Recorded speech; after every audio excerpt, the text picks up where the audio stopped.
اس لیے اللہ تعالیٰ کے احسانات میں سے ایک سب سے بڑا احسان وہ یہ ہے کہ اللہ تعالیٰ نے ہمیں مسلمان بنایا، مسلمانوں کے گھر میں پیدا کیا۔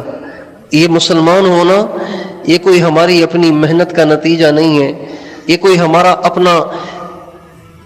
ہماری اپنی تحقیق نہیں ہے کہ ہم نے بڑی تحقیق کی، سارے مذاہب کو کھنگالا، سارے دینوں کو کھنگالا اور پھر ہم اس نتیجے پہ پہنچے کہ اسلام حق مذہب ہے لہذا ہم مسلمان ہو گئے۔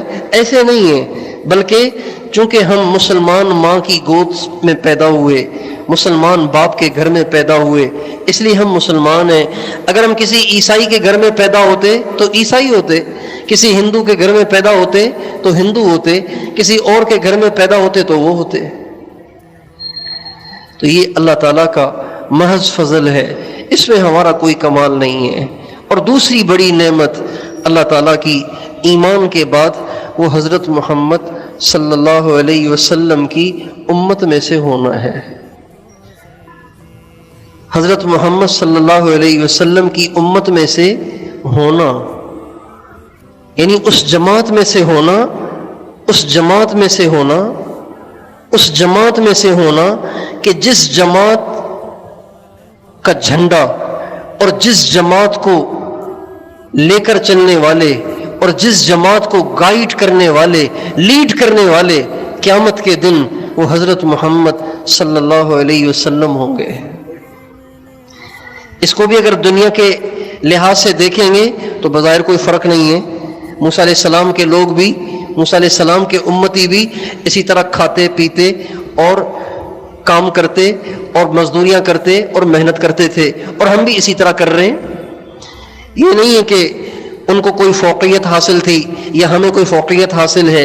انسان ہونے میں ہم سارے برابر ہیں، محتاج کمزور ہونے میں سب برابر ہیں، لیکن کل قیامت کے دن اللہ تعالیٰ فرماتے ہیں یوم ندعو کل اناس بامامہم، کل قیامت کے دن جو اعلان ہوگا نا، اعلان ہوگا وہ قوموں کے لحاظ سے نہیں ہوگا۔ میمن کٹھے ہو جاؤ بھائی، سارے میمن کٹھے ہو جاؤ، سارے راجپوت کٹھے ہو جاؤ، سارے ارائیں کٹھے ہو جاؤ، سارے پنجابی سرائکی اور سندھی کٹھے ہو جاؤ، ایسے اعلان نہیں ہوگا، بلکہ قیامت کے دن یوم ندعو کل اناس بامامہم، کل قیامت کے دن نبی کے ساتھ نسبت سے اعلان ہوگا۔ آدم علیہ السلام اور ان کی امت ایک طرف ہو جاؤ، نوح علیہ السلام اور ان کی امت ایک طرف ہو جاؤ، ابراہیم علیہ السلام اور ان کی امت ایک طرف ہو جاؤ، اسحاق علیہ السلام اور ان کی امت ایک طرف ہو جاؤ، اسماعیل علیہ السلام ان کی امت ایک طرف ہو جاؤ، موسیٰ علیہ السلام، عیسیٰ علیہ السلام، سارے انبیاء کے نام لیے جائیں گے، ان کی امت کو اٹھایا جائے گا، ان کے ساتھ کھڑا کیا جائے گا۔ کتنے خوش قسمت ہیں ہم اور آپ کہ جب قیامت کے دن محشر کے میدان میں پکارا جائے گا تو میرا آپ کا نام کسی اور نبی کے ساتھ نہیں، سارے نبیوں کے سردار، سارے نبیوں کے امام حضرت محمد صلی اللہ علیہ وسلم کے ساتھ پکارا جائے گا۔ اور کل قیامت کے دن نبی کے ساتھ نسبت کا ہونا یہ بہت بڑا آسرا ہے، یہ بہت بڑا آسرا ہے، یہ بہت بڑا سہارا ہے، یہ بہت بڑی امید ہے کل قیامت کے دن۔ اس لیے کہ وہ دن بڑا ہولناک ہے، بڑا خوفناک ہے، وہ ایسا نفسا نفسی کا دن ہے کہ جس دن انبیاء بھی دہشت زدہ ہوں گے، انبیاء بھی گھبرائے ہوئے ہوں گے۔ حدیث میں آتا ہے ان جہنم لتقرب یوم القیامہ، قیامت کے دن اللہ تعالیٰ فرشتوں سے کہیں گے جہنم کو لایا جائے، جہنم کو لایا جائے۔ چنانچہ فرشتے جہنم کو گھسیٹ گھساٹ کے لا رہے ہوں گے۔ آپ علیہ السلام کا ارشاد ہے جہنم کی 70 لگامیں ہوں گی، ہر لگام سے 70,000 فرشتوں نے پکڑا ہوا ہوگا۔ وَإِنَّ جَهَنَّمَ لَتُقَرَّبُ يَوْمَ الْقِيَامَةِ لَهَا زَفِيرٌ وَشَهِيقٌ، اور وہ جہنم ایسی پاگل ہو رہی ہوگی، ایسے جوش میں ہوگی کہ ایسے لگ رہا ہوگا جیسے ان کروڑوں فرشتوں سے بھی چھوٹ جائے گی، اور محشر کے لوگوں پہ چڑھ جائے گی اور ان سب کو بھسم کر دے گی.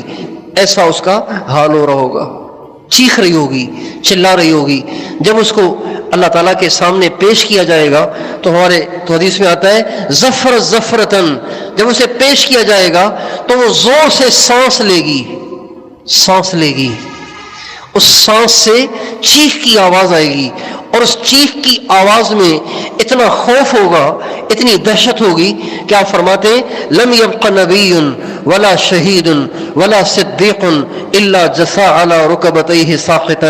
ہر نبی, ہر صدیق, ہر ولی, ہر شہید گھٹنوں کے بل زمین پہ گر جائے گا.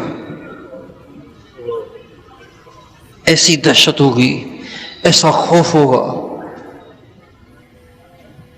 اور ہر نبی کہے گا, یہ اس موقع کی بات ہے, ہر نبی کہے گا یا رب نفسی نفسی, اے اللہ میں آپ سے کسی اور کی بخشش کا سوال نہیں کرتا, میں آپ سے اس بات کا سوال کرتا ہوں کہ آپ میری اس مصیبت سے حفاظت فرمائیں. وہ فرماتے ہیں وَيَنْسَى إِبْرَاهِيمُ إِسْمَاعِيلَ وَإِسْحَاقَ. حضرت ابراہیم علیہ السلام اس دہشت کی وجہ سے حضرت اسماعیل, حضرت اسحاق علیہ السلام اپنے بچوں کو بھول جائیں گے, اور حضرت عیسیٰ علیہ السلام اپنی ماں حضرت مریم کو بھول جائیں گے. ایسا نفسا نفسی کا عالم ہوگا. لیکن اس وقت صرف ایک حضرت محمد صلی اللہ علیہ وسلم کی ذات گرامی ہوگی جو صرف اپنی امت کے لیے مانگ رہے ہوں گے.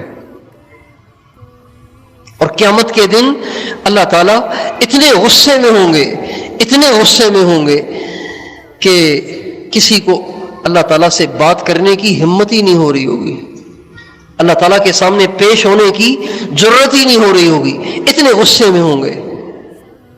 اس دن اگر اللہ کے سامنے کھڑے ہونے کی کسی میں ہمت اور جرت ہوگی اور کسی کا اللہ کے سامنے کھڑا ہونا مفید ہوگا تو وہ حضرت محمد صلی اللہ علیہ وسلم کی ذات گرامی ہے. چنانچہ جب محشر والے پریشان ہوں گے, محشر والے پریشان ہوں گے تو مختلف نبیوں کے پاس جائیں گے. سارے نبیوں کے پاس سے گھوم گھام کے جب آخر میں حضرت عیسیٰ علیہ السلام کے پاس آئیں گے تو عیسیٰ علیہ السلام کہیں گے کہاں دھکے کھاتے پھر رہے ہو, جاؤ محمد عربی کے پاس, آج اللہ ان کی بات کو رد نہیں کرے گا. چنانچہ ہمارے نبی اللہ کے سامنے گر جائیں گے, سجدے میں پڑ جائیں گے. اللہ تعالیٰ فرمائیں گے اے میرے محبوب سل تعطا اشفع تشفع, میرے نبی مانگ تجھے تو دیا جائے گا, تو جس کے لیے چاہے سفارش کر, تیری سفارش کو قبول کیا جائے گا. حضرت محمد صلی اللہ علیہ وسلم کا امتی ہونا, آپ کی امت میں سے ہونا, یہ بہت بڑا آسرا ہے, یہ بہت بڑا بخشش کا سامان ہے, یہ بہت بڑی قیامت کے دن کی امید ہے. اور یہ نعمت اللہ تعالیٰ نے ہمیں بغیر کسی محنت اور بغیر کسی چاہت کے دے دی.